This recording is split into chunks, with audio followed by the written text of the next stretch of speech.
The following broadcast is a presentation of iRacing Motorsport Simulations live on PTR-TV. We'd like to thank all of our partners for their support. He may get the run on the outside off of the back straightaway.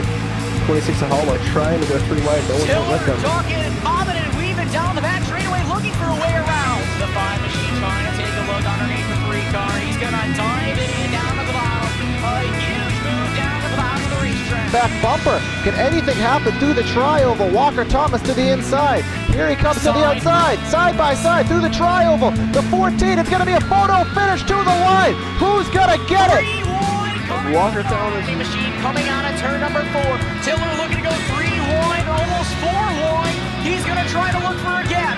Bobbing and weaving for the lead down through the tri-oval. Photo finish. 2x2. The 65 gets the win.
Welcome, race fans, to PTR TV on LSR TV. Tonight we are bringing you live coverage of the Sam Maxwell Customs ASRS Truck Series. As a special presentation of PTR TV here on LSR TV, bringing you the action here tonight is myself, Corey Silva, in the booth and behind the cameras. I have Evan Black also with me in the booth, and Joe Chris behind the scenes for 125 laps of action in the Rock in these Camping World trucks here tonight, Evan. So we are at the Rock. It is a very difficult track, tons of banking, tons of bumps. Not a track that we use too much on the iRacing service these days. So what do you expect out of these guys here tonight? Yeah, this track, it's really tough. It's kind of a one-lane track. You need to be right on that yellow line, at least usually. We'll see if that changes here tonight and if these drivers can move up the track, but should be a pretty interesting race. It's going to be really tough for these drivers to pass and stuff. Yeah, there's kind of a really finicky way to get around this place, and these guys will have to navigate the bumps. They'll have to navigate a really difficult exit of corner number 2, which really that wall comes out at you very quickly. And of course, you'll see drivers getting really loose off corner number 4 with the way the banking does exit back onto the front straightaway. But we are in qualifying. They kind of already did most of their qualifying, so I think most of the drivers have already done their laps. As we'll pull up the graphic right here, you can see that the number, let's see here, Ty Hester in the number 36 on the provisional pole right now with a 23.440, well, 49 rather, has nearly a 10th over second place Jordan Ashland. Yeah, that'll be his second pole in a row in the trucks, and last time he got that pole wasn't by that much. It was tied. Yeah, so that is going to be a very good lap, and that'll put him in a good position here tonight, as we do have a relatively full grid, if not in a completely full grid here, as we go through the rest of the standings. Let you know where your drivers will be provisionally starting at the moment, but it does look like we have about 32 drivers on the grid here tonight at the Rock, so it'll be a very interesting race, a very hectic race, I am sure. The weather conditions these guys will be enduring tonight are 76 degrees in the air, 102 on the track, about a 4-mile-an-hour wind, so nothing that these guys probably can't handle, because that is close enough to what is expected here on the iRacing service. So again, Evan, maybe we can go through the point standing, let the viewers know where these guys are running for their championship standings. Yeah, just to give a quick rundown of the top 10 in points right now. Brian Yazik is leading the points for the trucks. He's got a 22-point lead over Devin Sarah, which I do not believe Sarah has qualified yet. Jared Mogard is in 3rd. Tom Gianni is in 4th. Jason Stewart in 5th. Sam Maxwell in 6th. Mitch Brown in 7th. Nicholas Curling in 8th. Jordan Ashland in 9th. And Joseph Spill in 10th, about 70 points off of the lead. Yeah, so that is the championship picture. These guys are working very close to getting into their championship chase, which will be starting in a couple weeks here on LSRTV. They do bring to you 2 series here on Tuesday night, so if you are new to the channel, or actually rather new to PTR TV's content, we will be bringing you the American Sim Racing Series in their Truck Series, and then alternating weeks they do bring you their Cup Series. You did see the Cup Series here last week. If you missed it, you can go back and watch that here on the channel, but for this week we are at the Rock and not too much longer in the session, so we will give you a final breather, get yourself that snack, get yourself a drink, ready for some action here tonight as the grid is soon approaching. So I want to thank everybody for tuning in to LSR TV for tonight's action. We got a really good crowd here, so hope you enjoy the show. Make sure you stay tuned to LSR TV for all the content here. Don't miss any of the races. So without further ado, that does appear so that these guys have finished their session. So these cars, well, trucks rather, will line up on the pit road here at the Rockingham Speedway, and let's bring to you the PTR TV on LSR TV starting lineup here from the Rockingham Speedway. On the pole here tonight with his lap time, 23.489, Ty Hester. We offer him our congratulations. Jordan Ashland in position number 2. Sam Maxwell rolling off 3rd. Mitch Brown rolling off in P4. In the 5th spot, we have Jared Mogard, Troy Haight rolling off in 6th. And 7th, Jared Haggerty and Brandon Boyd in 8th. Evan.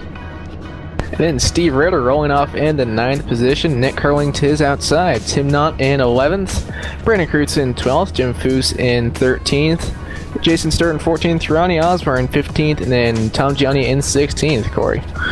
John Kennedy rolling off in the 17th position. Robbie Baskins in 18th. Then we have Andy Veltman 19th. Tyler Seville rolling off in 20th position.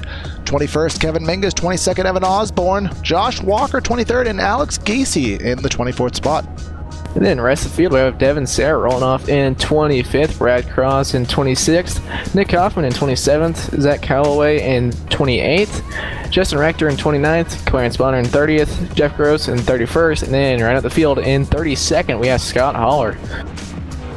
Yeah, Yep, so that is the grid here tonight. The PTR TV on LSR TV starting lineup from the Rockingham Speedway. We already gave you the weather conditions. Again, it is a 125 lap race around this 1.017 mile circuit in Rockingham, North Carolina. The historical revitalization here on iRacing. Remember, we had a couple real races here in 2011, 2012 for the Camping World Trucks. Unfortunately, did not get the support they needed from the fan base, and this track is kind of turning into a little bit of a what do we want to call it? It's kind of just falling back into Mother Nature. It's very much a shame. A lot of history here at Rockingham, but proud that we can bring this to you on the iRacing service and show you what the real racing can be here at the Rockingham Speedway, as it'll be one quick pace lap here. They are just now rolling off the grid, and we're going to be racing shortly, Evan. Yeah, these drivers, they're going to be very careful about making too much contact with each other with only a 13 incident limit, so they're going to have to really take care of that in this 125 lap race. Yep, 13 incidents, as we all know on iRacing. If you hit the wall, you hit another car, you go off the track, you will get incident points to your record for the race. You get 13, and you will be removed from the session via American Sim Racing Series rules. You are interested in joining the American Sim Racing Series, you can check them out, AmericanSimRacing.com. This is a fixed setup league, so same chassis under every single one of these Camping World trucks, so we'll see which one of these drivers can wheel that truck home better than his competition as we come through corners number 3 and 4 here at Rockingham. 24 degrees of banking here in 3 and 4, and you can see the bumps that these guys will be going through, and that will add to the challenge. But get yourself ready for some racing here on PTR and LSR TV. We're ready to give it to you. Pace car is about to take the hard left turn into pit lane. There it goes. When will Hester get on the loud pedal? Waiting, waiting, waiting. Slow start, and there he is. We're racing at the Rock. Hester got a really good jump over that 27 of Ashland. They will clear him before they even get to turn 1. There's a side-by-side battle, 4-second, 98 of Sam Maxwell on the inside of Jordan Ashland out of turn 2. They're still going to be side-by-side, but the 27 should be able to clear it down into 3. Yes, he will. The outside will prevail, at least for the moment. He'll get that run and cut in front of Sam Maxwell. You can see them all bumping, just washing up all over the bumps. They're really having a hard time getting those trucks to settle on the yellow line. We've completed one lap clean thus far. Jared Mogard in the 00 to the inside of Maxwell. You'll see Maxwell all the way up top. Mogard's going to have to keep it on the bottom for corner Maxwell exit. on the wall a little bit. He does so. As I said, it is a really difficult exit there, and Maxwell had a hard time, but he'll prevail there as the 18 of Mitch Brown's underneath him. Mitch Brown should clear out of 4. Yes, he will. So Sam Maxwell starting in 3rd and is already back to 4th. So he's lost, or 5th now. So he's lost a couple spots. But we'll see if he can get those back and maybe hold off to the 6th. Into the fence is the 18.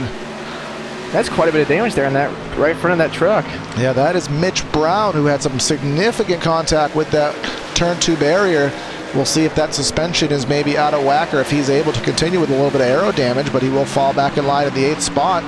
But up front, that 27 of Jordan Ashland is not wasting any time, all the way to the back bumper of Ty Hester already. Hester getting a little bit squirrely off corner number 2, but in hot pursuit of the 36. These drivers are going to have to really take care of their tires, so I wonder if Ashland was maybe 36. Whoa, here Ty we Hester through the grass. He's going to go around. The leader in the pole sitter, big wiggle going through the grass. Don't fall, don't go in front of the track. He'll keep it locked down on the apron. We'll go back here on replay and see what happened there. A very close call. Luckily, he's able to wrecking down the back straightaway. 2 cars hard in the inside wall. Big wreck on the back. All right, we're on replay here watching the battle that 36 lost it on. There he goes, lucky to save it, but we'll see what happened on the back straightaway. Looks like we have Brad Cross, slow. Who else do we have? John Kennedy, some significant contact. So again, we'll go back on the replay and try to figure out what happened here. Looks like John Kennedy, he just got a little bit too high into the wall, 2. and that was just, yeah, that was a huge checkup situation. Tom Gianni, some significant contact there, and a lot of drivers did a pretty good job splitting them there on the back straightaway. And again, the Rock already has a couple people on its checklist, on its hit list, and 5 laps in, we're on lap number 6, and a lonely feeling for the 00 stays on the circuit. Yeah, right now only 2 drivers staying out, which they only ran about 6 laps, but tires are extremely important at this racetrack.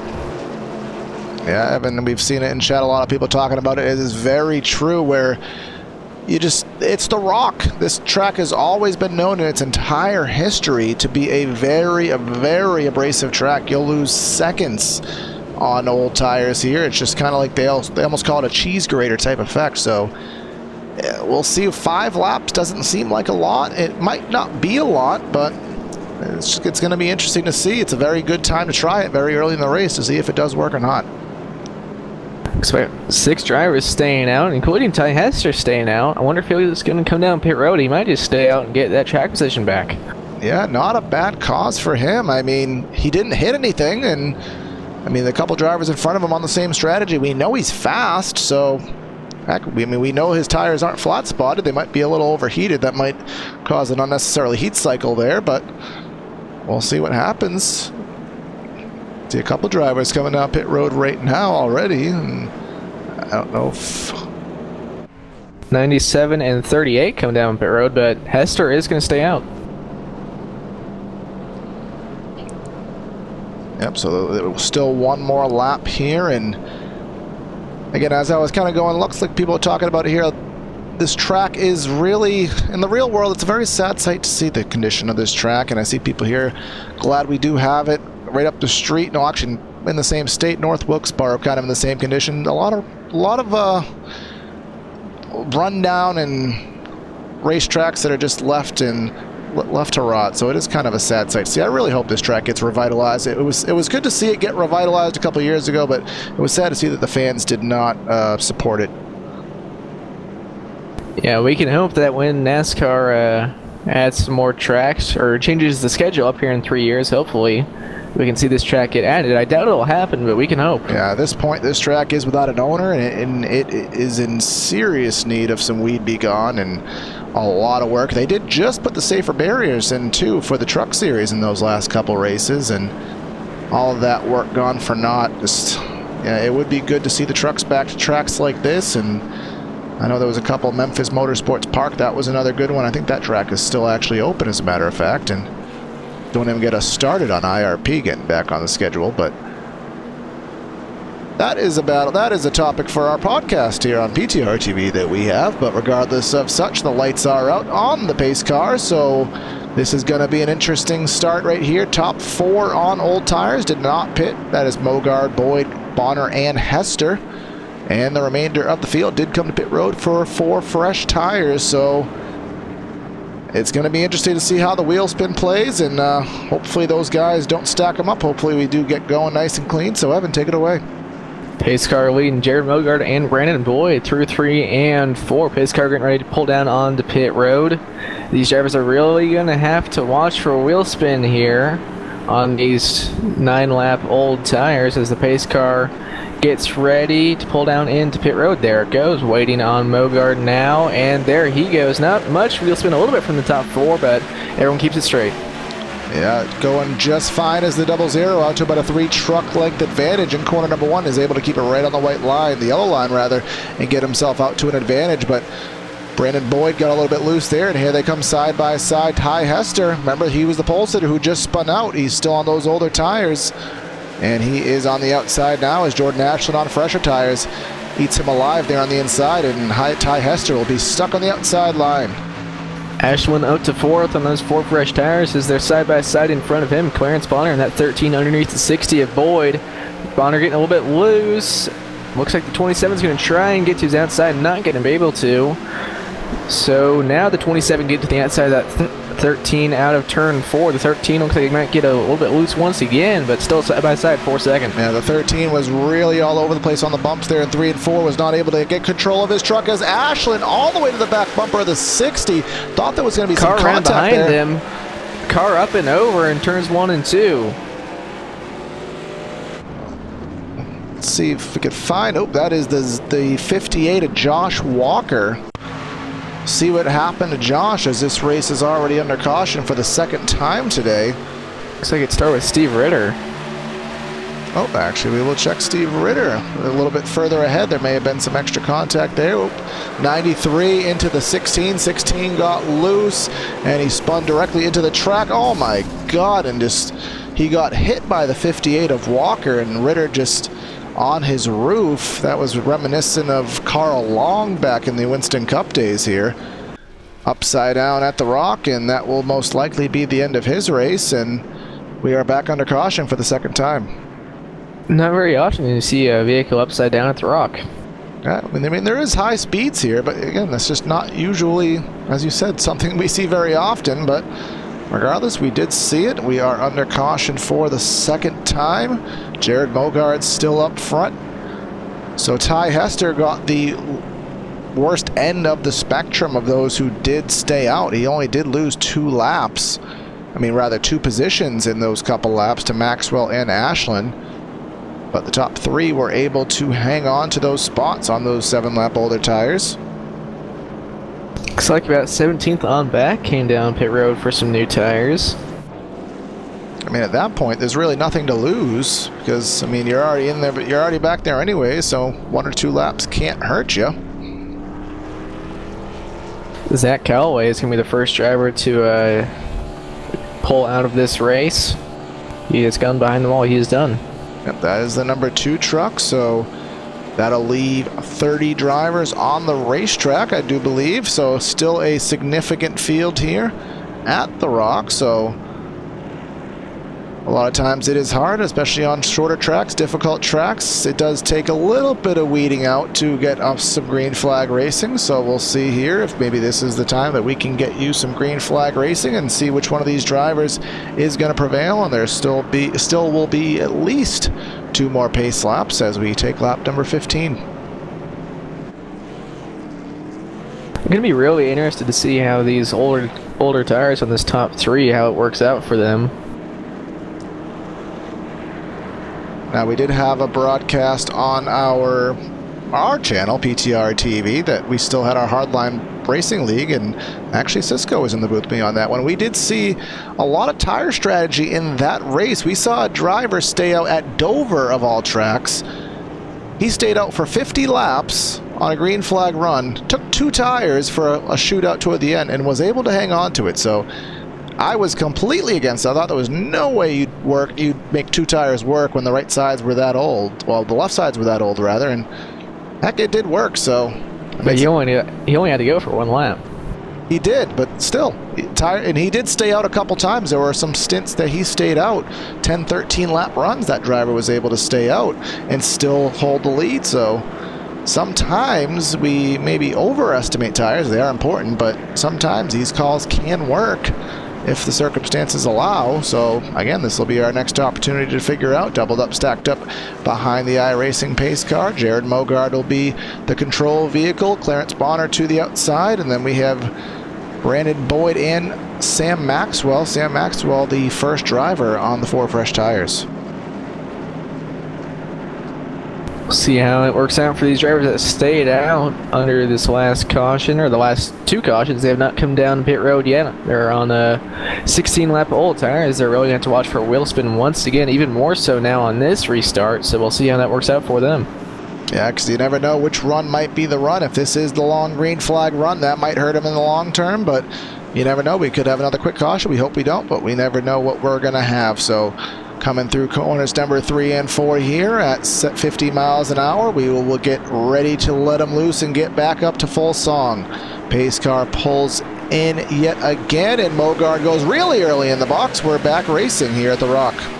13 of Clarence Bonner did not get going at all there. The 68 Brandon Boyd is going to clear him for second. He's going to slide up the track, and the 13 dove it down into turn 1. And the 60's all over the apron getting loose, but they're going to hang on to it. Side by side for about 2-3 rows. The 6 is going to take it 3 wide. Jared Haggerty into corner number 3. Very aggressive move. Thinks better of it. Backs off. Ty Hester and the 27 of Ashland will stay side by side for the 5th position, rather. But we are side by side for the 2nd position. Sam Maxwell on the fresher tires underneath Clarence Bonner. Maxwell up to P2. Maxwell with those tires making it look easy, getting by that 13, and 13 is going to try and fight back, but I don't think it's going to be able to, as they're side by side with Ty Hester and Jordan Ashland. Ashland now clearing for the spot. Mogard on that initial jump on that start up to a 1 1/4 second lead in 2 laps. Absolutely amazing jump he got. We'll see if Maxwell's able to eat into it on those fresher tires. Jordan Ashland and Ty Hester are still side by side, but Ashland is on those fresher tires, so I'm actually really surprised the 36 is holding him up, and actually he got right back around him. Yeah, those older tires, I mean, he did force Ashton on the outside lane. We know that is not the ideal group, so that may have used up a little bit of his stuff there. But again, both of these drivers closing in on Brandon Boyd, so Ty Hester will take it to the inside on the back straightaway and sail it off into corner number 3. Yeah, and 13 Clarence Bonner right in front of them, coming back to this group of drivers. We'll see if the 36 can clear out of turn 4. Yes, he will. Now the 27 taking a look underneath that 60 down the front straightaway.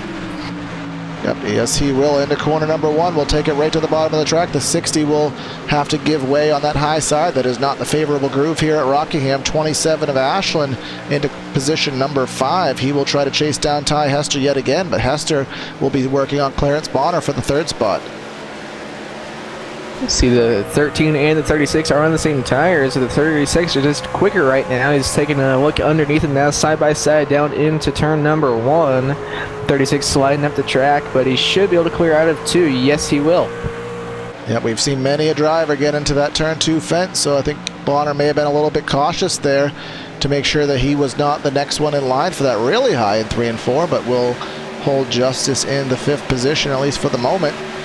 And then we follow back up front. Jared Mogard, his lead was 1 1/4 seconds. It's down to about 1.1. Still doing a pretty good job on those original set of tires to actually last time by running about 100th or 2 faster than Sam Maxwell. Yeah, that's pretty impressive, being a little bit quicker, or even being quicker at all on those older tires. I thought Maxwell was going to just eat him up. And they cross the stripe one more time, and same thing, another 200ths faster. So Mogard's doing something right, or Maxwell's maybe just saving his stuff, or it's either way, still a very impressive situation for the 00. And then Ty Hester, he's still holding off that 27 of Ashland. Hester a little bit loose out of 4. That might allow Ashland to get by here. So this is something that, like I said, Evan, this is the best time of the race to try these kind of strategies, where this is where we're going to learn what to do if there's a late race caution or something that sets up a strategy situation that, hey, this maybe 8 or so laps on tires, you can hang that off. As somebody's slow there, and I can see who that Robbie is. Baskin seems to have no power. He is just coasting into the pit stop, but that will not cause any issue. He's completely off of the racetrack. Brandon Kreutz in the 93. He is on fresher tires. He looks to the inside of Brandon Boyd, trying to get into the 6th position. He'll sail it off into corner number 3. And the 60 will not be able to hang on. And actually, he might go for a crossover. Not quite. Kreutz didn't get off of corner number 4, but still holds on. Here comes Jared Haggerty with a power move from the top to the bottom, and he's going to clear him. Haggerty not afraid to play around here tonight. He's made a couple power moves, and that was another one. Move him up to P7. And then Troy Haight in the 28 machine underneath Brandon Boyd. So Brandon Boyd, one of the ones that stayed out on that original set of tires. You could tell it is not working out for him nearly as well as the guys up front. In the 53, Ronnie Osmer right to the back bumper, almost bump drafting him. Oh, whoa. Contact. The 53, is he going to go around or is he going to save it? He will save it. No, he's coming back up in track. 77, Alex Giese, hard contact. Caution on the speedway for the 3rd time tonight. We'll go back here on PTR TV replay, and we saw that contact there. He had to get on the binders really hard to avoid Haight, and then when he got it sideways and right into the right front of Ronnie Osmer, he saved it. And when that truck hooked to the right, it hooked to the right in the middle of the racetrack. So everyone's going to come down now and get some fresh tires, and then everyone will be back on an even playing field. Yeah, we are pushing lap number 30 at this point in the race, so that would most certainly be a good reset point for these guys to get back on the same set of tires. Can't really see there being a strategy pulled at this point, maybe at the tail end of the field, but I'd still expect everyone to kind of play the same ball game right now. We'll come through corner number 3 and 4 here on the 3rd caution of the race for the Sam Maxwell Customs 125 here at the Rock. And here they come for Mogard anyways, the first time tonight. We do have a at least 2 drivers staying out. Evan Osborne and the 97 of Andy Veltman. I do know Veltman is very prone to doing this to get onto the, well, to get a bonus point in the championship standings, but Evan Osborne actually took that away from him this time by, so assuming to see them both pit, but they did pit on the last caution. This is a 15-lap run for them, so we don't know what kind of pace they have by themselves, but this could be a strategy ploy. I think they will pit, but I would not be surprised if they did stay out. And here comes the 97 at least. Osborne looks like he's staying out.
Osborne, he didn't even pit under the last caution.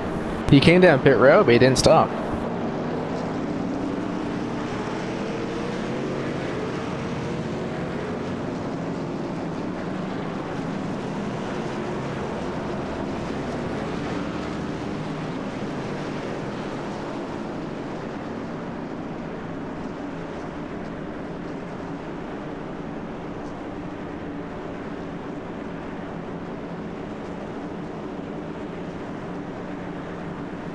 That was a really good strategy call for Ty Hester. He spun out there early and managed to stay out, and he held on to his track position. Now he'll be back up in third, but in front of him will be Evan Osborne and Jared Mogard. Osborne is really going to have to watch for a wheel spin here. He's probably on at least 20-25 lap old tires as they come through 3 and 4 now, behind the pace car, waiting for it to come down to pit road. It's coming out of turn number 4 now. There goes the pace car, now waiting on Osborne to get this back underway. And there he goes, but the 00 is going to beat him to the line.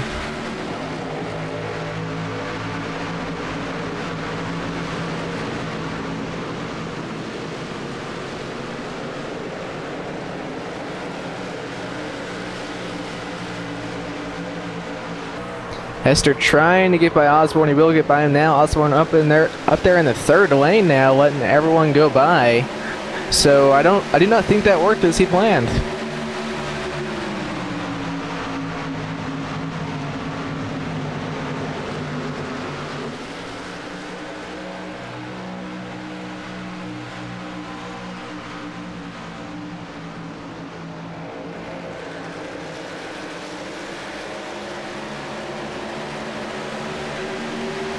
.36 loose down the front stretch. I think he was going to lose it there.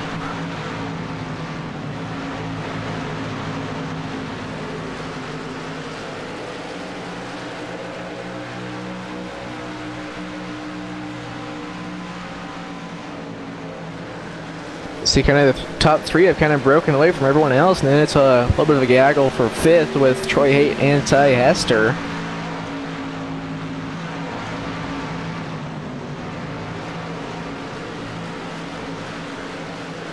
Brandon Kreutz, he commentates for us here in LSRTV and PTR-TV, and let's say he's a little bit lacking in skill when it comes to asphalt.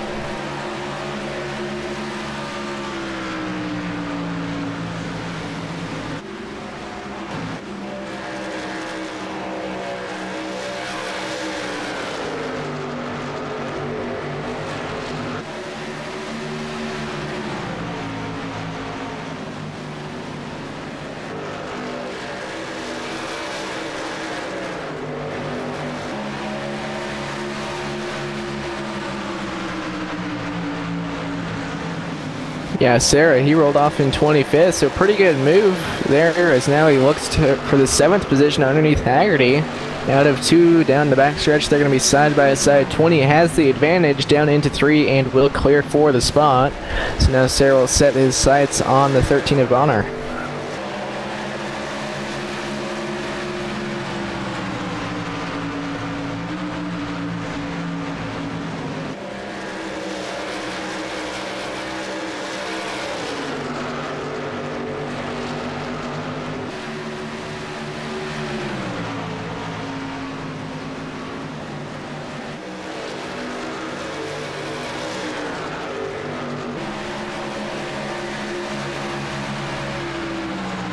So get ready to go down into turns number 1 and 2. Maxwell will clear for the spot.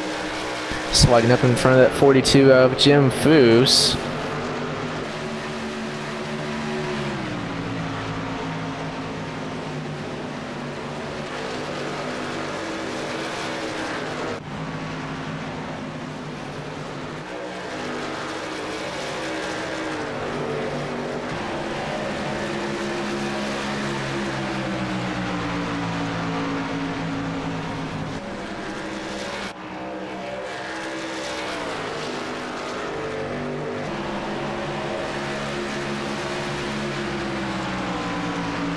Yeah, Hugard leaving these guys out to dry. He's gonna now down to a 9/10 of a second lead. It was over a second last time by. But fastest guy on the track last time by, 93 of Kreutz. Well, what do you know? Doing big things is that 93, but he's still 1.5 seconds back. We'll bring up the lap tracker, see who is the fastest of the top 10. And without much shadow of a doubt, it is the 00 by just over a 10th. Kreutz second fastest on the scoring sheet, and then we have 36 of Hester. So right now, the 00 in a world of his own. But Evan, we know what happens when a guy is this fast early in the run. We always say it, tires, tires, tires. Yeah, we'll see if he can keep his tires in check for this whole run, because we have no idea how long it could be. For all we know, it could go green to the end. It probably won't because of just how tough this track is, but it could. Yeah, so we'll have to see what happens there, but we do have lap number 44 on the board, so this race is starting to get some green flag flair to it. Right now, your top 10, Jared Mogar leading the race. We have Jordan Ashland in second. Braden Kreutz running in third. Ty Hester is in fourth. Troy Haight running in the 5th spot. Clarence Bonner in 6th. Devin Serra in 7th. Jared Haggerty in 8th. Sam Maxwell in 9th. And then Brandon Boyd rounding out your top 10. Really good run for Bonner in that 13. He started in 30th, and he's all the way up to 6th. Yeah, Bonner is definitely doing a good job in the 6th position. So we'll see here. We've seen him up front a couple times here tonight. We'll see if he's able to make any more progress. He does kind of... well, actually, I don't think he's gaining on Maxwell. He's not gaining on Troy Haight, rather. Well, actually, let's see here. Let's test that fact. Let's bring up the battle tracker here. And last time by, just about equal laps. We'll see what it is at the stripe this time by. Actually, Haight at him just by a couple hundredths. Sam Maxwell trying to take a look underneath Haggerty for the 8th position. Haggerty shuts the door right up 2, and Haggerty, he ran a pretty high line there through 1 and 2, but he got a ton of momentum out of the corner, and it worked for him so far. Yes, it did. As Sam Maxwell right on the back bumper of Haggerty. That is for the 6th position. Here comes Maxwell to the bottom. The 6 washes up just a little bit through corners number 1 and 2, but gets the overspeed on the top and does pull away just by about 100th or so. But we enter corner number 3, and Maxwell with the dive to the inside keeps it right on the yellow line. Haggerty up by 1 truck length in the 2nd groove, but still able to get the momentum. 3 wide with a couple lappers for the lead. There was a little bit of contact there. Mogard and 2 lappers. And that's a 16 of Ritter, who after that upside-down excursion is back on the speedway, and Ronnie Osmer, who also had some significant contact in turn number 1 and 2, but they are both on the speedway. Did cost Mogard about 2/10 of his lead, but that's about it, as the best battle on the track is at the moment the 28 and the 13, about 0.2 of a second, and closing is the 13.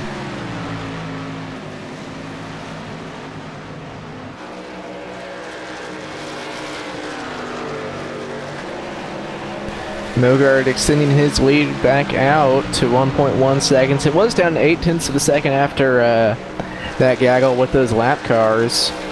So he's already gained it back up 0.3 of a second. Yes, he has. So back up to 1.1 seconds for Mogard, he's on a Tuesday night drive here. Nice, gentle Tuesday night drive, just kind of running his own line, able to nail his spots, not having to worry about pressure and missing his line by hitting the bumps the wrong way, just doing exactly what he wants to do. We're 22 laps in, Evan. We do have full fuel loads here in the ASRS Truck Series, but tires, we know that they're not maybe as important as we thought, but what I'm getting at, when do these guys pit, if they even do? We bound to had a caution there. Steve Ritter, I don't think is very happy with Kreutz in that 93. Down the backstretch, there's also contact between those two. Try to see what happened here. I think we do have it pulled up here on the replay. The 16 very slow in the racing groove. Kreutz right to the back bumper. A little bit of contact there, but I mean, I think, did Ritter get loose or was he taking a stab at him there? I'm pretty sure he was taking a stab at him there. These two drivers had some contact earlier in the race. I mean, and again, no bias because of sponsor there, but I mean, I can't, that was, the closing rate there I think was faster than the 93 may have expected.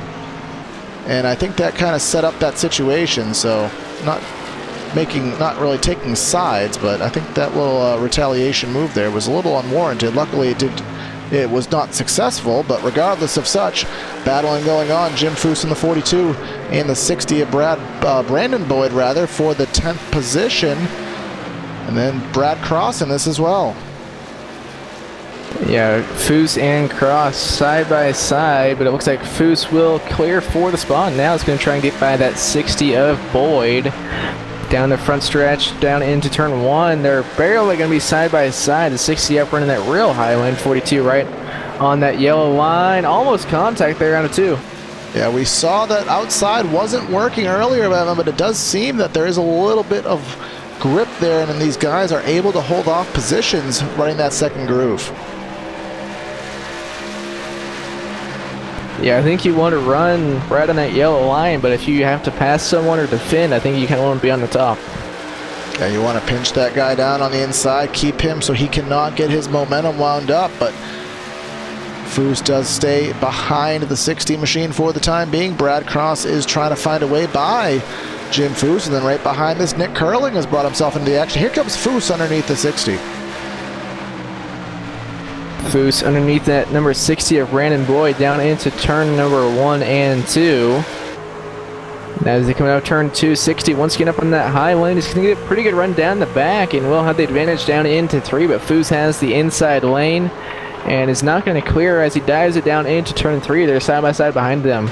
The 60 running all the way at the top there, where it's a lot smoother actually, even though it is the greater distance. He was able to get, again, that momentum on the outside.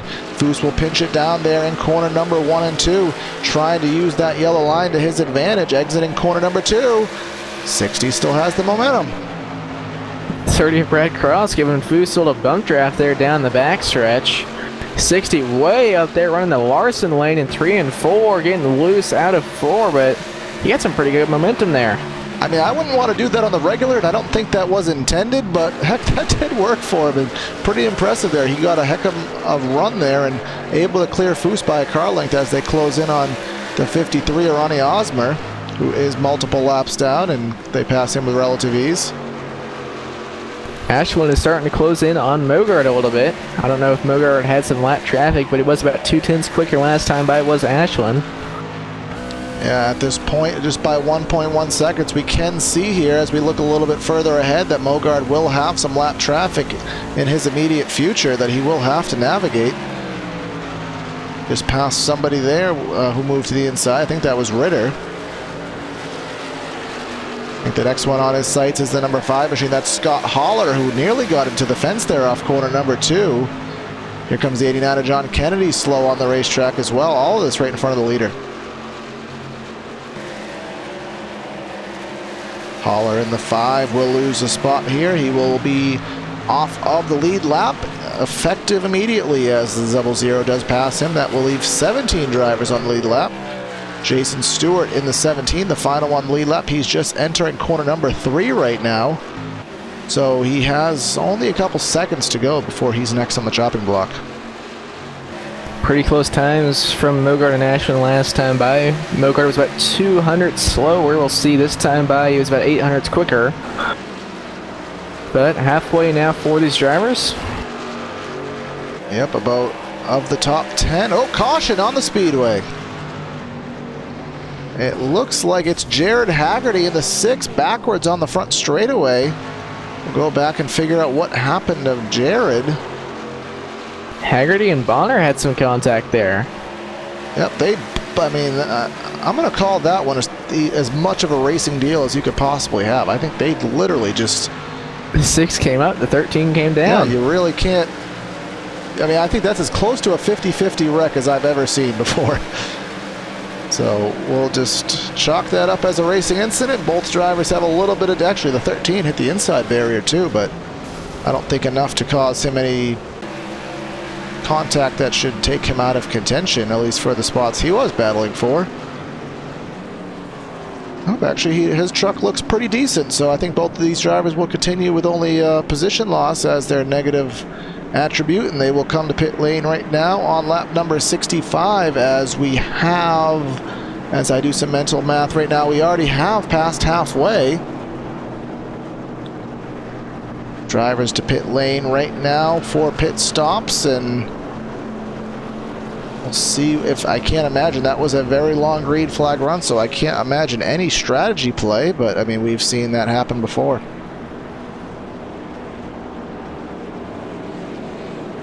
Mogart overshot his stall, so that's going to cost him some time. But he had such a buffer on pit entry, I don't think that will actually cost him the lead.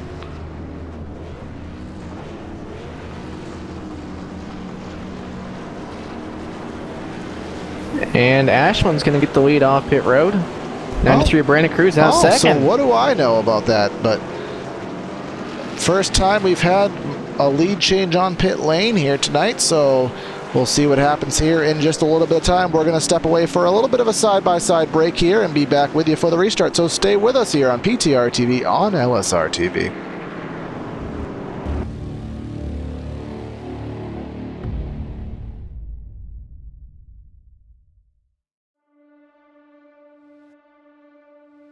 When I was 16 years old, I was working at a Goodyear tire store, and my boss actually built an old dirt car, street stock Monte Carlo.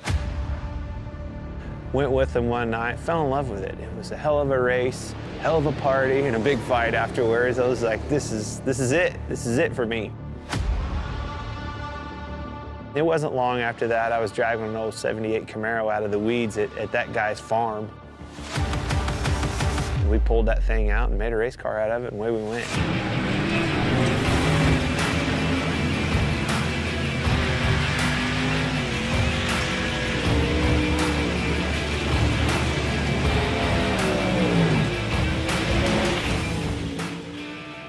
You know, I think a driver has more to do with the equation going back and racing dirt, whether it's a modified, a late model. You can do more with the race car. You know, the harder you drive it, a lot of times, the better it goes. You can crawl up on that wheel and feel like you made the difference at the end of the night.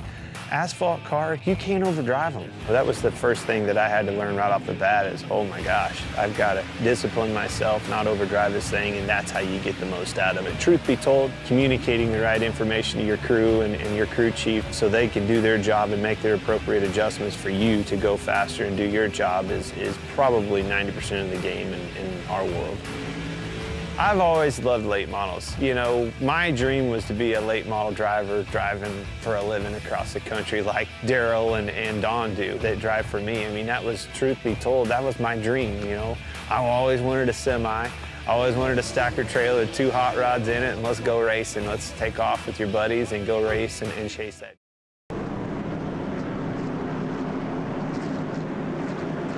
And welcome back to PTR TV on LSRTV here for the Sam Maxwell Customs 125 here at the Rock. Getting ready to come back to the green here. 68 laps completed. Jordan Ashland is your leader. Yep, we did see here a little bit of a change on that set of pit stops. The 00 didn't have a good pit entry, so he'll have a little bit of competition, a little bit of work to do. Already on the log pedal, 27 is on it. We are back racing, and a good jump in a 3/10 second lead already. Side by side for second with Jared Mogard. He will take second. Ty Hester now underneath Brandon Kreutz for third. Kreutz will fall back to fourth, and now Devin Sarah pressuring him for that fourth spot. Yeah, Devin Sarah, he was at the latter end of the top 10, but he's worked himself into the top 5 now, getting himself into competition here, maybe just figuring out the Rock a little bit better as this race progresses. Battle with Troy Hay and Sam Maxwell. Maxwell sails it off at a corner number 1 and clears for the 6th spot. So now Maxwell will set his sights on the number 20 of Devin Sarah. Maxwell out in the wall there. Might have been a little bit of contact, but nothing to hurt his truck too much. But Jared Mogard wants his lead back. He has got it down to under 0.2 of a second already and is quite a bit quicker. Yeah, not much time being wasted. I do think the 27 is similar pace on the long run, but at least on the short run, he has nothing to challenge as here comes Mogard sailing it off into corner number 3. Keeps it right on the yellow line and without any kind of contest, 00 back to the front. Now Ty Hester trying to get second over that 27 of Ashland. They're going to be side by side down into turn 1. 27 going to shut the door on that 36. Good move there from 27 to block him. He knows that he needs to stay in that position and just keep his own pace. Cannot afford to heat up the tires in a battle if he's going to have any chance, but we'll see if that little move gets the 36 more on the wheel and ready to make a more aggressive move.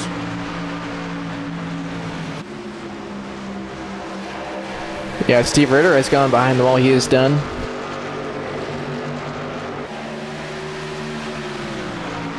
Yeah, Steve Ritter finally calling it quits after that upside-down incident. A little bit of contact with the 93. He will call it a night, as we did have Maxwell. Sam Maxwell passed Devin Sarah. Devin Sarah with the crossover. This is for 5th. Caution on the speedway. Looks like the 79 of Jeff Gross around. Yep, on the back straightaway, that Gould's Pumps Silverado. Let's go back and see what happened to Jeff.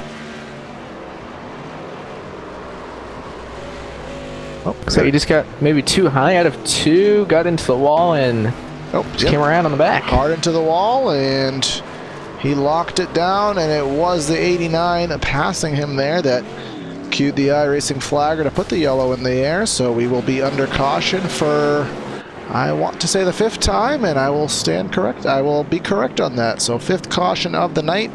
We are on 50 laps to go, and Evan, this is the same kind of stint we had before, about 8 or 9 laps. What do these guys do? I would pit. I don't know if that would be the correct call, but I would pit just to be safe. Because you never know. We had about a 30-lap run, I want to say it was, so this could be, you never know, they could go to the end here. Looks like Kreutz stays on the track, and he is the Lone Ranger. Oh, lone. He is lonely, he is lonely. He is oh so very lonely. Tim Knott will get back onto the lead lap via the lucky dog. That'll put that 93 is literally the only guy to stay out. Yeah. I mean, this is my concern, and it's not a concern of the strategy. We've seen it works, and maybe not a winning call, but still could be. I mean, he should be able to stay in the top 5 with the pace he has. My concern is we never know if this is going to be the run to the checkers, or if there's a caution in about 10-15 laps. I mean, he's going to be pretty much where he started in the same exact position, but what if this is the run to the end? I think he will be out to lunch. Yeah, I think he's going to need us to go probably 15-20 laps and get a caution. I think that's what is going to need to happen. I think he doesn't even want that much. I think about the same kind of strategy we saw after that first call. which surprised me. We saw a lot of drivers be very successful staying out there on those older tires, even those 8-9 lap tires.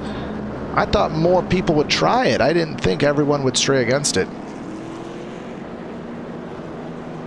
So it does appear, and we have Troy Haight in the 28 on 2 tires. As well as Brad Cross. And look at Jared Mogard, a 17-second stop for that 00, puts him back into the 6th position. Ty Hester in front of him. Ty Hester, I think, and Jordan Ashton will be the biggest competitors, I do believe, for that 00 to get around, but we saw how quickly Mogard was able to get around Ashland on the last run. I think Kreutz will be able to hold off most of these guys except for Mogard. I think once Mogard gets to him, I don't think he's going to be able to hold him off, just with how much quicker Mogard has been, especially on the short run, than everyone else. Yeah, I think if he can get a good enough jump on Ashland and maybe pull out to a good gap on him, I think he'll hold a pretty steady gap to him. But as you said, Evan, I think that 00... But I mean, he hasn't been in this much traffic tonight. We don't know. He might get held up. There might be... Who knows? There might be some contact. So this is the most trucks he has had to deal with tonight. That is very true. I mean, it's not many. It's still only 5. But still, when you're the leader all race and you're in the traffic for the first time, it is a little bit different for you to adjust to. Yeah, it's a lot different racing around other people per position than just being out front and racing with lap cars. So again, laps ticking off here. It'll be 46 laps to go, 46 miles to go once we get to the stripe. We are down Thunder Alley, as the back straightaway is named here at the Rock, and this will be an interesting restart. Brandon Kreutz in the 93 stayed out. He only has 10 laps on his tires, but everybody else has brand new ones. So here we come through 3 and 4. Evan, take it away.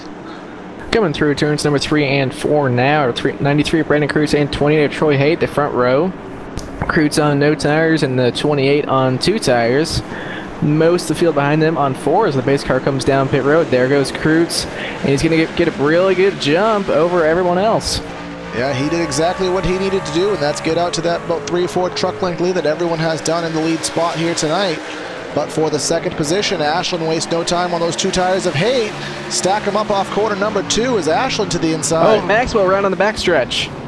Oh, this is the Rockingham. Big wreck on the back. The big one at Rockingham. Actually, it wasn't as big as I originally thought. Brad Cross. Maxwell, Sarah, Cross. 5 or 6 drivers involved in this, so let's go back and see what happened on PTR TV, on LSRTV replay. Let's see. Looks like Brad Cross got into the wall down the back and then got into the 98 and then the 20. Yep. Didn't have really anywhere to go. Crossing the wall. Maxwell all the way to the inside. Sarah into the right rear and ended up clipping him in the process. And about 4 or 5 trucks going around here on the back straightaway. So that'll put us under caution flag number 6 here tonight. And that is not what Brandon wanted, because that's not enough laps to cue a pit stop, because it was only 2. But actually, I think he's okay with this, because it's just less laps he's going to have to run under green. But he had that lead, which was going to be very helpful for him. So to have Mogard, instead of being in 6th with about a 1.5 seconds back, he's going to be in 4th, even that much closer to get by, even that much faster. So I think so it's less green flag laps, but his toughest competition is going to be closer to him. Exactly. So take that for what it's worth. On would he want it to go all the way to the end, or would he want a caution to get them back on even keel?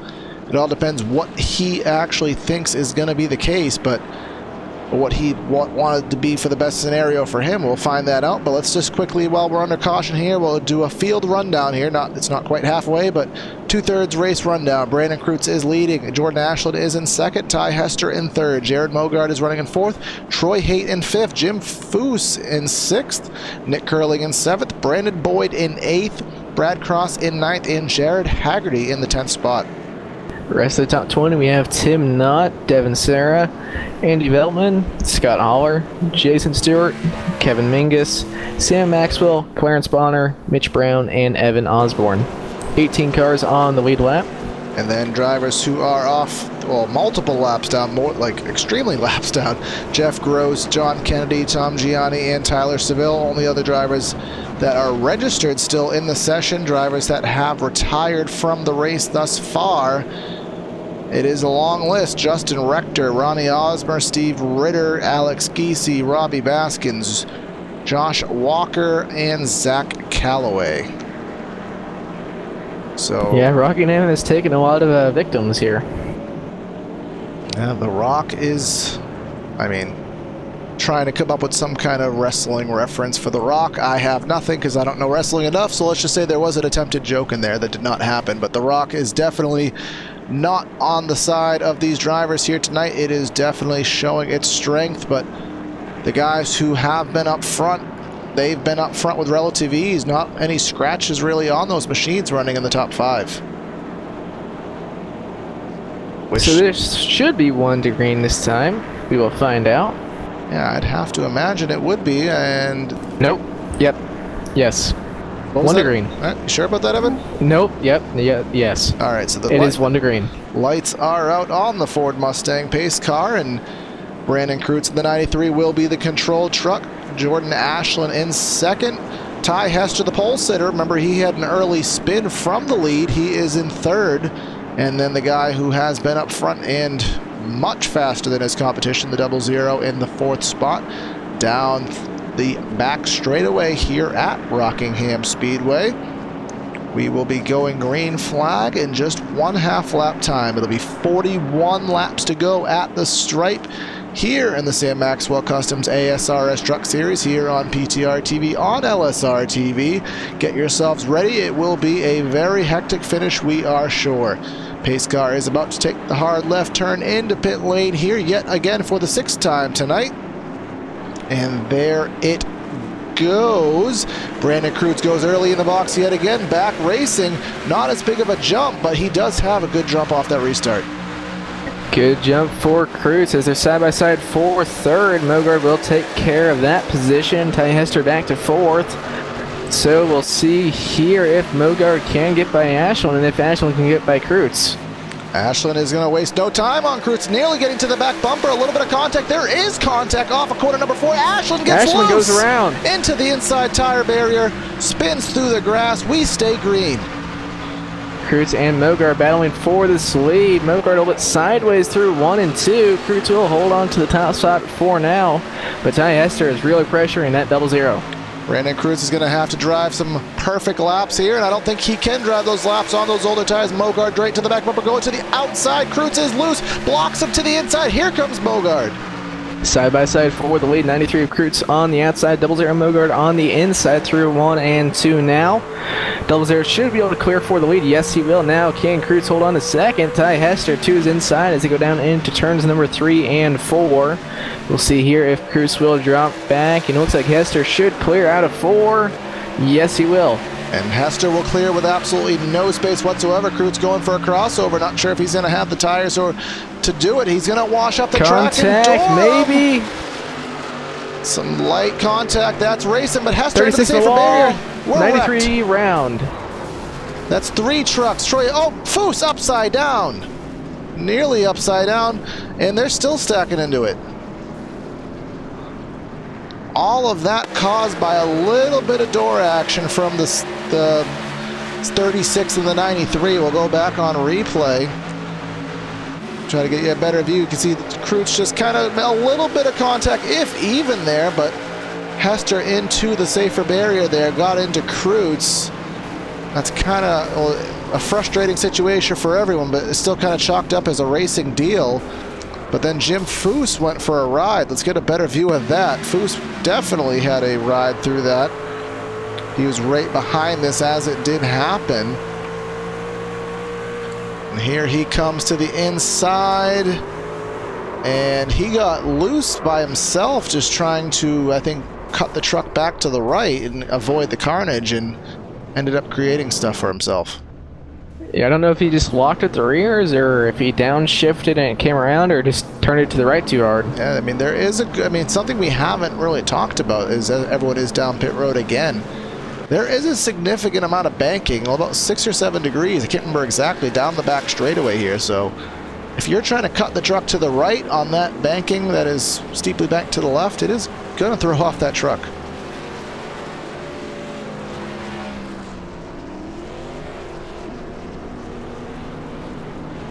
As on pit road right now, it looks like exiting the pits, Jared Mogard will be the winner off of pit road. Not much to a surprise of all of us, but Troy Haight is trying to kill the mosquitoes there in that 28. He's still on the track in the 3rd spot right now. It looks like he will obviously pit this lap, as that engine is not going to go much farther in that number 28 machine. Will give the lead to, actually it's Brad Cross pits. Andy Veltman pits. He was scored as the leader. Actually, he was not scored as the leader. So Mogard will go back to the top of the scoring pylon. Nick Curling up to 2nd. I was just going to say, where did he come from? Yeah, it's a very good question. Comers and goers here tonight. Actually the number 91 machine, as the order is a little thrown off with the pit stops there, but up 7 spots. Brad Cross is the biggest mover here tonight, up 23 spots. The alignment on my graphic here a little bit off because of the pit cycle, so that'll refresh next time by. But someone who has not had many spots to go is the 00 of Mogard. We'll see here if he's able to close it out here with 35 laps to go in the race. He has been up front for 66 of the 90 that have been completed tonight, so he only has 35 laps to go. And I mean, Evan, there's not really been any competition for him tonight. I don't see, besides driver error, I don't see anything that's going to take him out of this. Yeah, we'll see how this works out for him. We haven't really seen Curling up front, so we don't know what he's capable of. Lights out on the pace car, and we'll get this going for the 7th time tonight in just about a half a lap's time.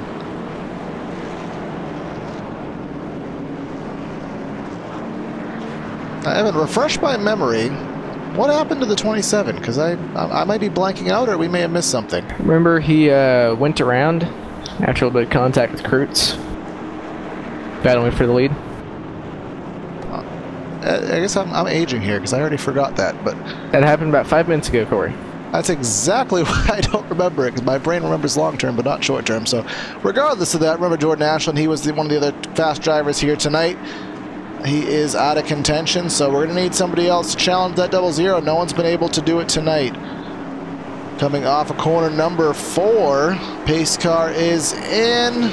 And back on the loud pedal, Mogard goes. We're back racing. 91 didn't get a good start. Here comes Haggerty going for the 2nd spot right off the bat. Wasn't Haggerty involved in the caution earlier? Yes, he was. You can see the right front of that truck damage. Actually washes the 91 up the track a little bit, trying to get that 2nd spot. 91 gets a little bit loose off corner number 2, still side by side. Come through 3 and 4 now. 91 Curling still on the outside. We'll see if that 6 can make it work down on the bottom out of 4. Still going to be dead even there. We'll see as they get ready to go down into turn 1 if that 6 can clear down on the bottom. Does not look like he will be able to. Yeah, washes up the track as Jason Stewart in the 7. Haven't talked about him much tonight at all as well. He is right behind this, watching the side-by-side happen, as underneath him is Devin Serra trying to take away that 4th spot. Serra, he was also involved in the caution not too long ago. Oh, Mitch loose. Brown down in the apron. He saves keep it straight. He saves it, and as long as he can merge safely, which he does, no harm, no foul, but still. Mogard is checked out. Yes, he has. He's up by 1.5 seconds. We've only been green for 2.5 laps, and he's up by 1.5 seconds. But Devin Serra trying to get by the 91. Contact 91 goes way out the track. Serra, he is in a hurry. He is not taking any prisoners. Yeah, we'll see here if he has anything what's remotely close to the pace that the 00 has. The 00, he was in the 23-second bracket last time by. Only driver that was able to say that. See if that changes on this next time by. Nope. He is a full 2/10 faster than anybody else on the racetrack. So right now, Mogart just wants us to go green. Because he is pulling away. I mean, this is a track, Evan. I mean, this is probably, other than the road course, the most difficult track these guys race on all season, I would say. So this is a track where it's not a surprise to have one driver really just click with how to get around it. Yeah, the only track I'd say that is even close to being as difficult as this one would be Darlington. But even I'd say this one is definitely harder than Darlington. Yeah, Darlington just kind of takes, I mean, it just takes guts, really. It's smooth, it's just, okay, do you have the guts to run as close to the wall as you need to? But yeah, there's not much room. But once you get around that aspect, it's not, I mean, don't hunch me for saying this, guys, it's not as difficult. It's not that hard. It's nowhere near easy, but it's not as hard as this track. Yeah, once you kind of get into the groove of what you need to do, you kind of settle into it. But here, you could do the same line 10 laps in a row and have a completely different result, all depending on how you get around the bumps. And that's the reason I hate this track. And they are side by side. Brad Cross in the 30s, side by side with Clarence Bonner. Again, two trucks that have both been in their own separate set of carnage tonight. 13, you can see how beat up he is, but still hanging on in the 11th spot, trying to get the 10th spot back, but I don't think he's going to be able to hold off that 30 machine. He will not. So that position will lock in for the moment.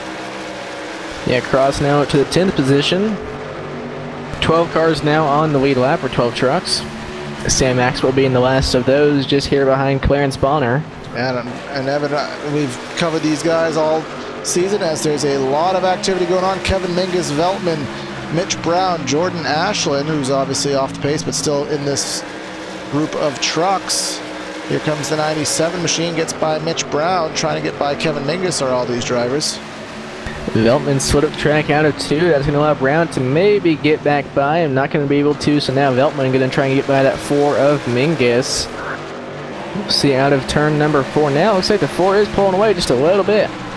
But what I was starting to get at is we've covered these drivers all season in the ASRS on PTR TV. This is the second broadcast on LSR TV.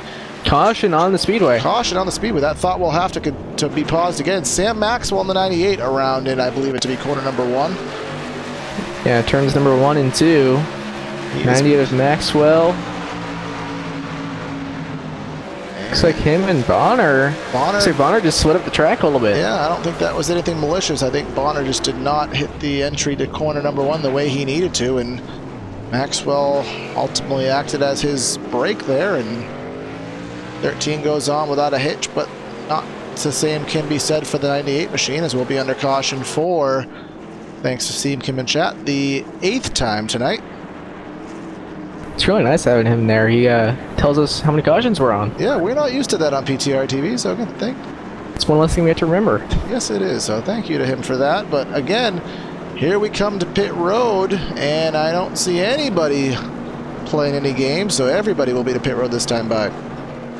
13 lap run there. See a few drivers staying out to get the wave around, but I don't see any lead lap cars staying out. All right, so now that we are under caution, I can finally say what I've been Third time's the charm. Actually, no, we're going to wait just to see if there's any 2 tires that will throw us off. I wouldn't expect that to be the case, but where we do only have 20, we'll only go green with about 18 laps to go. I mean, you never know. Does look like both sides of the jacks have been raised and dropped by these. Actually, I'm going to take that back. Jared Haggerty first off pit lane with 4 tires. Mogart. So you're gonna have to take back your take back. Yes. So now I'm going to say it whether I can say it or not. Evan, we've covered these guys all season. When was the last time we've had really only 12, 13 drivers on the lead lap in the American Sim Racing Series? I'm gonna say Daytona, which was the first race. And that was only because it was carnage. But it's Daytona, you kind of expect that on any other quote-unquote normal racetrack, we'll say, because obviously plate tracks are in their own category. We've never seen a level of attrition this high, so the Rock is definitely I mean, I don't know. Do you think this track gets a driver's vote, or is it kind of get a? What would your take be if you're a driver in this race, on your favoritism of this circuit?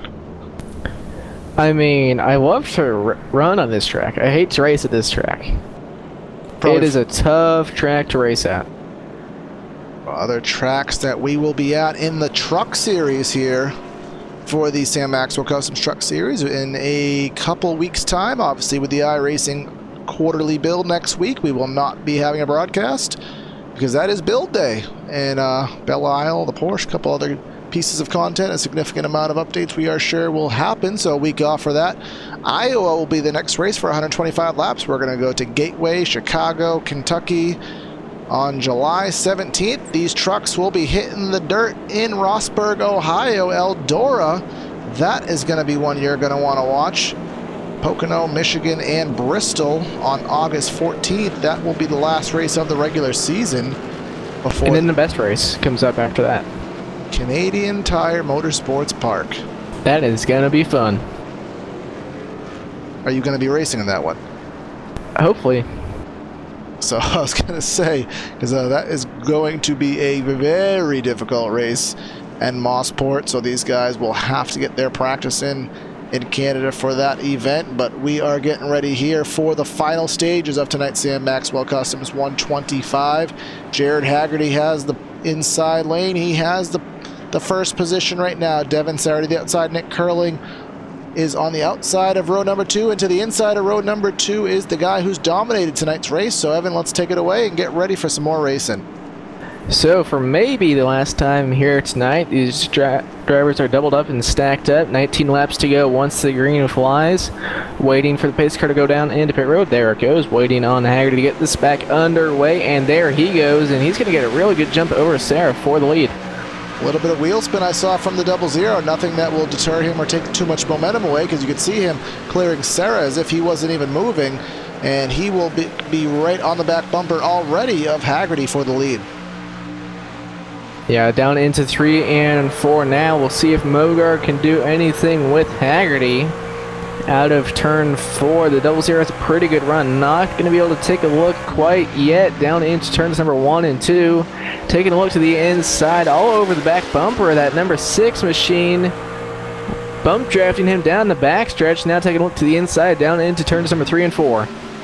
To the inside and 3 and 4, battle for the lead. It'll be 17 laps to go at the stripe. 6 doing the best he can to hang on there on the outside groove. Not giving up yet, pulls back to his door entering turn number 1. 00 will clear for the lead in turns number 1 and 2 now. Now the 20 of Sarah trying to get by that 6 of Haggerty. Down into turn number 3 and 4. 6 still holding on to that second position, but Sarah is trying to get by him. Yeah, the battle for the lead is over with, but now it's kind of the race for second if anything does hold suit to how it's been thus far. Devin Sarah has methodically worked his way through the field here tonight into the 3rd position, but he wants more, and he sees that 2nd position right in front of him, up 23 spots from 26 to 3rd is Sarah. And he was involved in a wreck also. Yeah, but at this point, I think almost everyone besides the 00 can say that. Yeah, I'd say most people have been involved in a wreck in some sort. You know, I'd say pretty much everyone has a little bit of damage at least. Yep, so the battle for 3rd, well, for 2nd rather, is kind of fizzled out. Does look like Haggerty may be stretching the legs just by a little bit. We do have Brad Cross trying to work on Kevin Mingus for the 9th spot. Mingus got a little bit loose there off corner number 2, cost him some time. Both of them will come through corners number 3 and 4. Clarence Bonner, who's been through the ringer and back as well, just behind this in 11th. And Sam Maxwell just behind him, and then Brandon Boyd behind him, the last car on the lead lap. Yeah, you want to talk about going through the ringer and back. I think the 98 probably takes the award for that one here tonight, but still hanging on to the just nearly a top 10 finish.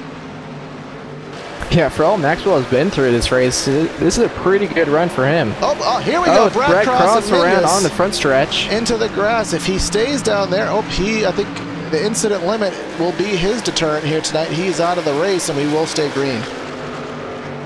That's one way to stay green. Yeah, have the iRacing gods remove you from the track instantly, because remember the 13 incident limit here, and with as much drivers that have had carnage here tonight, as here we go for the second position. Devin Serra to the inside of Haggerty. It'll be 12 laps to go on the board. Bogart already out to a 1.3 second lead. I think right now Haggerty, he needs to try and let Serra get to his inside and not give Serra the top, because if Haggerty can hold on to the top, I think he should be able to hold off Serra. And he needs to run the top, but he can't wash up too high and maybe cause too much speed, especially if he gets too high in 1 and 2, but he does seem to hold a pretty wheel through 1 and 2, although a slow wheel, and that gives the 20 the edge. The 20 got the momentum, tries to dive it on in there in corner number 3 and 4 to the bottom of the racetrack to the yellow line, but Haggerty gets the momentum, and into the fence is Haggerty. That's going to allow the 20 to get through to second. Haggerty only going to lose 1 position from that. Wreck on the front stretch. Caution is out. Kevin Mingus. Number 4.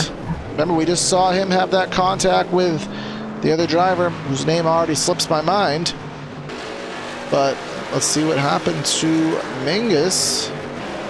Just got loose. And almost into the pit barrels. And just slow spin there. No harm, no foul, but did spin onto the racing surface, so right underneath the flag stand. So the iRacing flagger did wave the yellow. And Evan, we're going to have a 5-lap dash, and we've run about 12, 13 laps. Here's what you do. Whatever Mogard does, you do the don't opposite. do that. Do the opposite.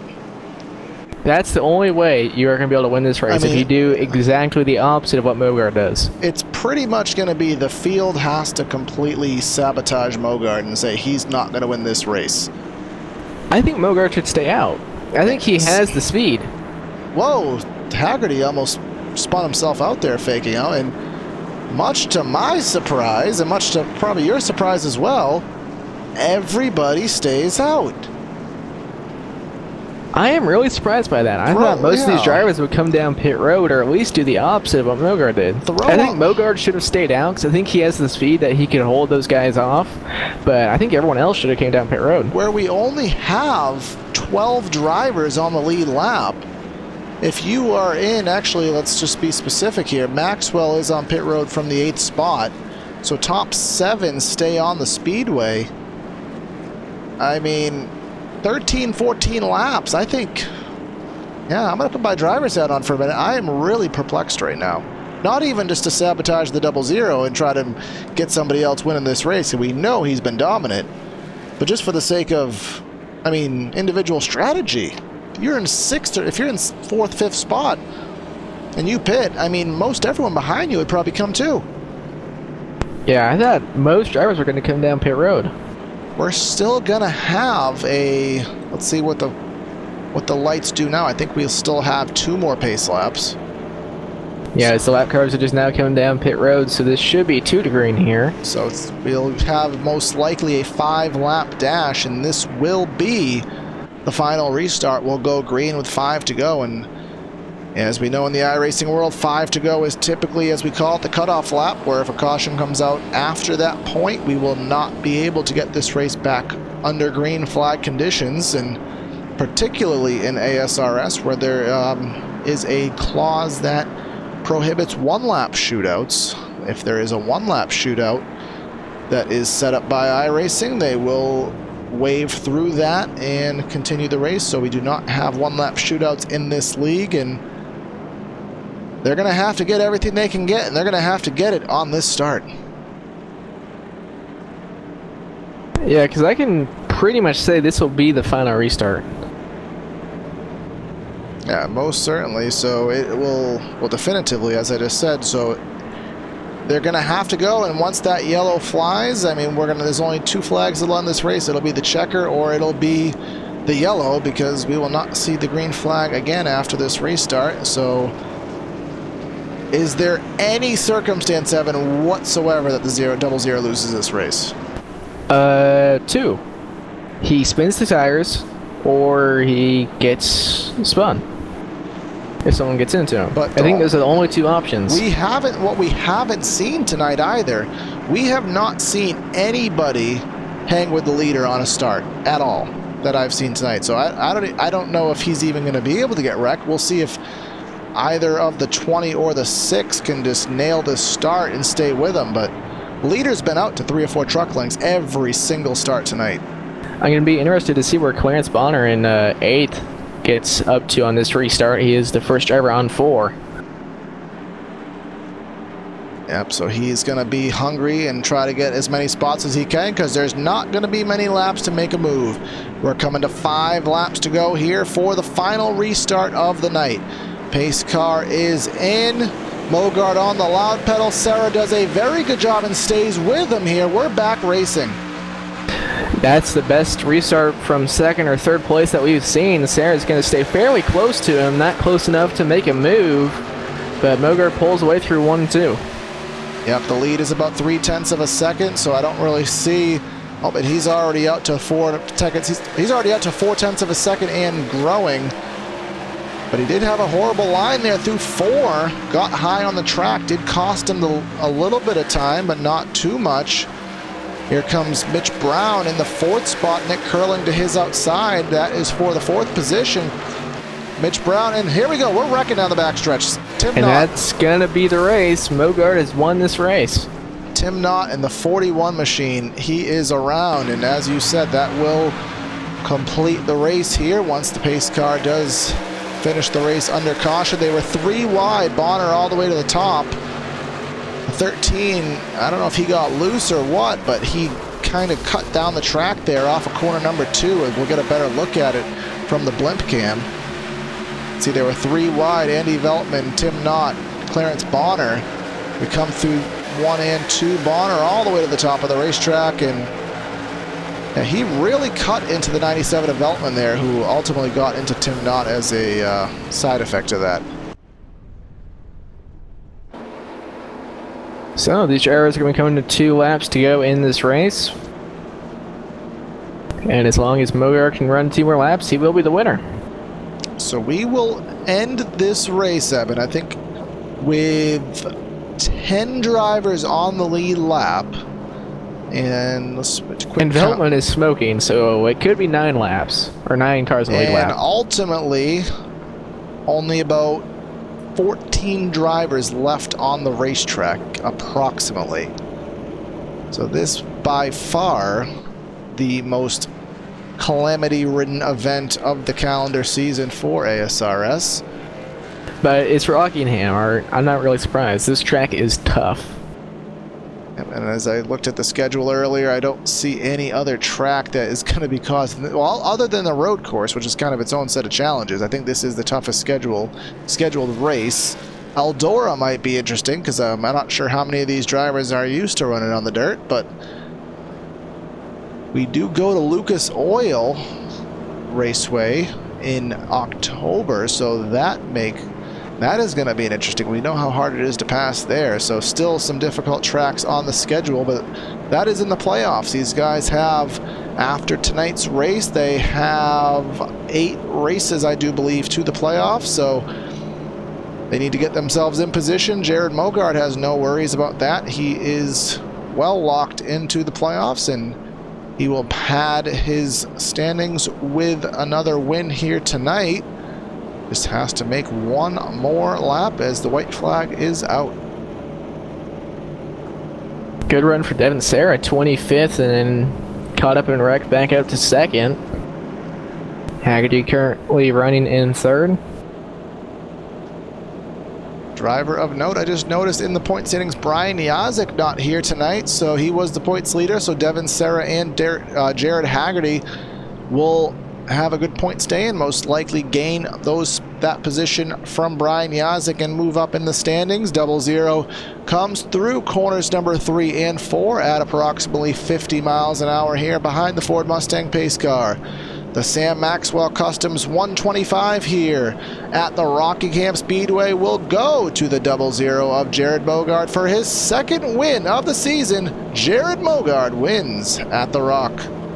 And Devin Sarah coming home in 2nd and Jared Haggerty in 3rd.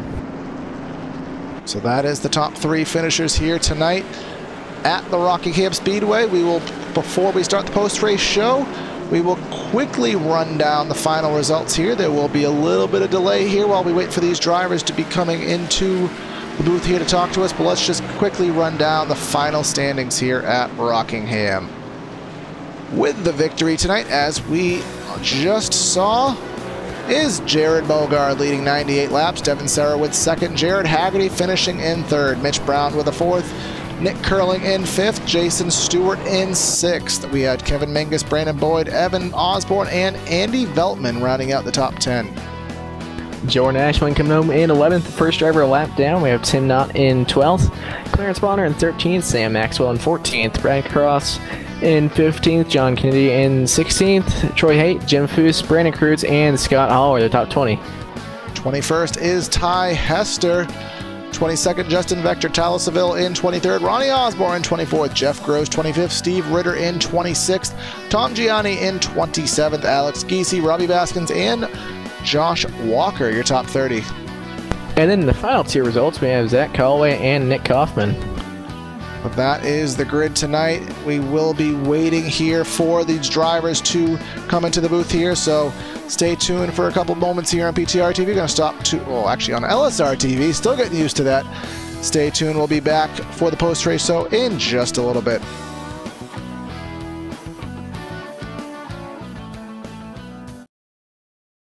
In a million years did I think it would turn into a Cup Series, and I actually have an opportunity to own two dirt late model teams.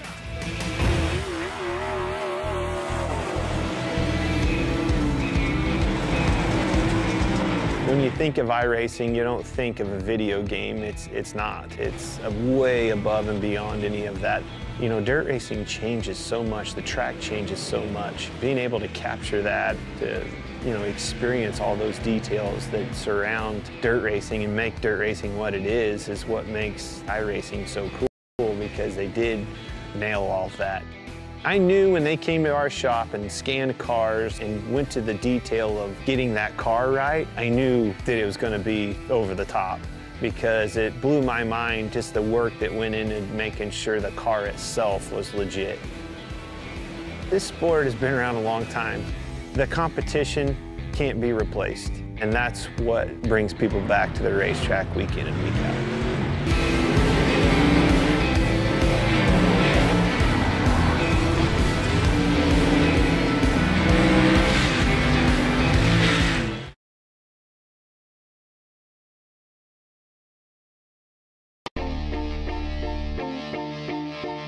And we're back here for the post-race show here on PTR TV on LSR TV. We have caught up with the third place finisher, and Evan Black will talk to him, Jared Haggerty.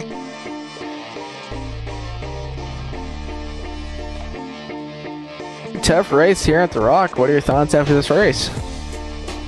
Man, I tell you, that was a tough one right there. Getting in the wreck there with Clarence, I gotta apologize to him for that little tap in there early, but we worked our way back up, got our damage fixed, and I mean, it was just about survival tonight, and it paid off for us with the top 3. Yeah, the good thing for you is pretty much everyone else was involved in the incident tonight. How are the trucks handling out there? They were actually fine for me. If you managed to just conserve your tires, it was running perfect, and that was my strategy all night. I wasn't going to overdrive the car. Even though it was going to put me at a disadvantage, in the long run, it surely paid off. At least from up here, it looked like the track was pretty line sensitive. Did it kind of seem like that out there on the track as well?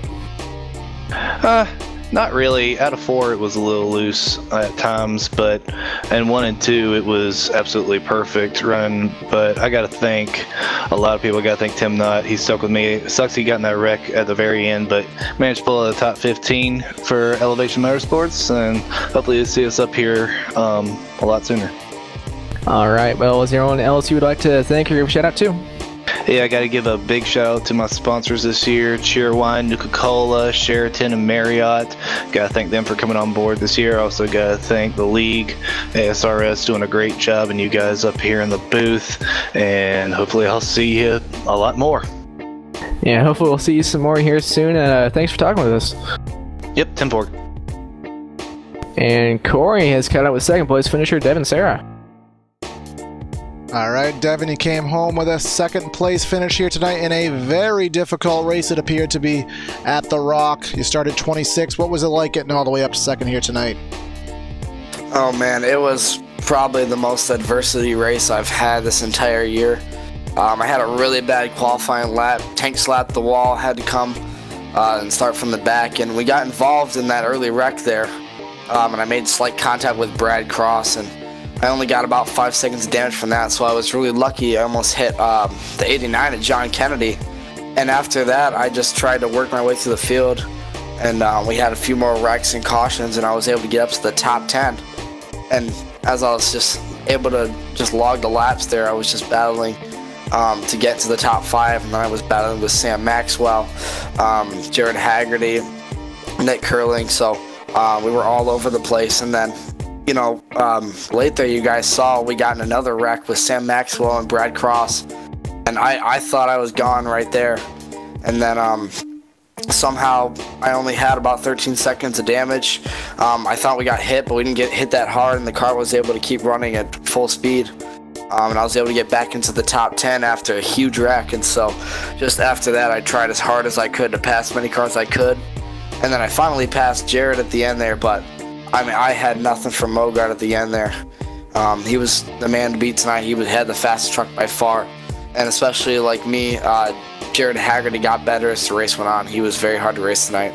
Yeah, definitely. Mogart was out in his own, he was out in his own area code here tonight, but as I said, you came home with a second here tonight. It was definitely the most calamity-ridden event I think we've seen on either series tonight or this season, and you managed to pull through, and it'll be a good points day for you with Brian Yazik not being here. So given that, who do you want to give your shout-outs to here tonight? I want to thank the usuals. I want to thank Supersled Online for everything they do, Ski-Doo, Speedco, Nationwide. We had Robbie Bassins come back tonight, and he had a bad night. He got caught up in that early wreck.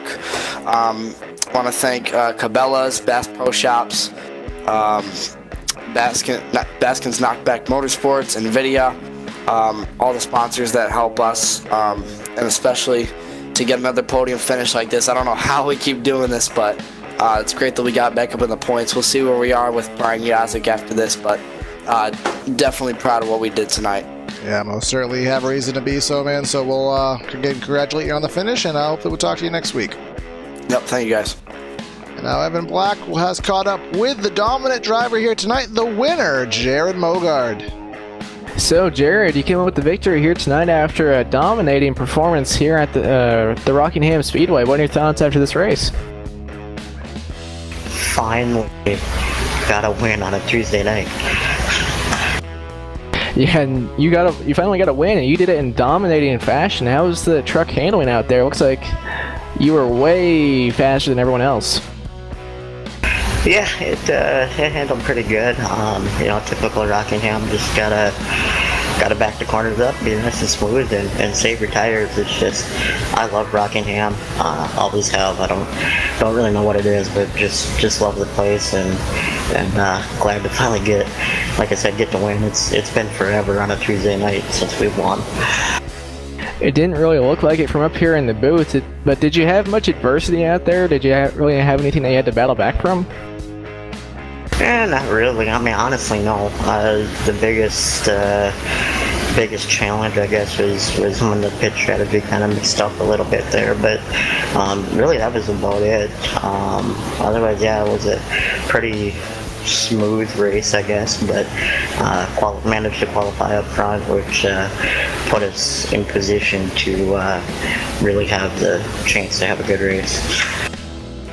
All right. Well, is there anyone you would like to thank or give a shout out to? Yeah, first and foremost, I gotta give a shout out to Brandon Boyd.